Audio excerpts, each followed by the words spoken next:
कल तो महाराज जी रात्रि में जब सब चले गए, वहां के बाद मुंह को मन में यही आ रही कि अब एक ही दिन बचो है मुंह पे।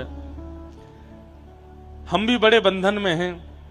स्वतंत्र व्यास नहीं है महाराज जी। हम स्वतंत्र व्यास को तो ऐसा स्वरूप है कि आज कथा विश्राम भाई 4 दिन और रुक जाए पन्ना है।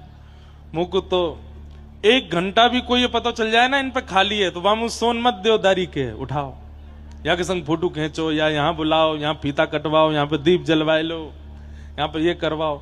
अब 1 दिन खाली है तो वाकई इतने सारे काम आए गए। परसों को दिन भी खाली है तो वहां में 3-4 अलग अलग प्रांतन में जानो है।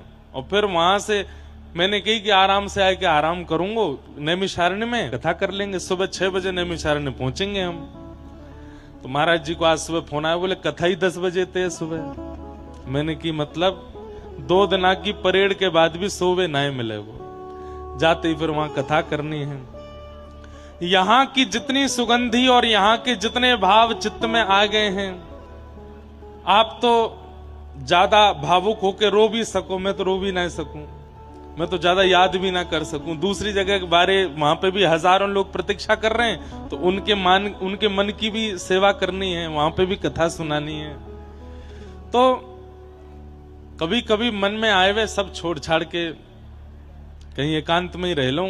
अब सबन को भजन सिखाई दियो, खुद को भजन कर लूं, पर आज नहीं तो कल ये दिन आ ही जाएगो। अपने लिया भी भजन करनो है।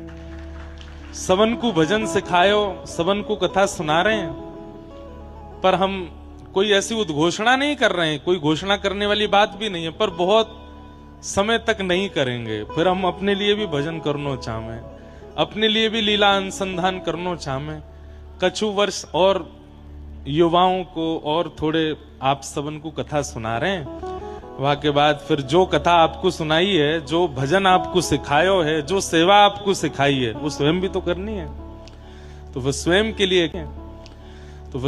लिए एकांत चाहिए। फिर आप सब लोग पिछली कथान से ही आनंद लियो, हम एकांत में रह के फिर ठाकुर जी की सेवा भजन भाव सब करेंगे।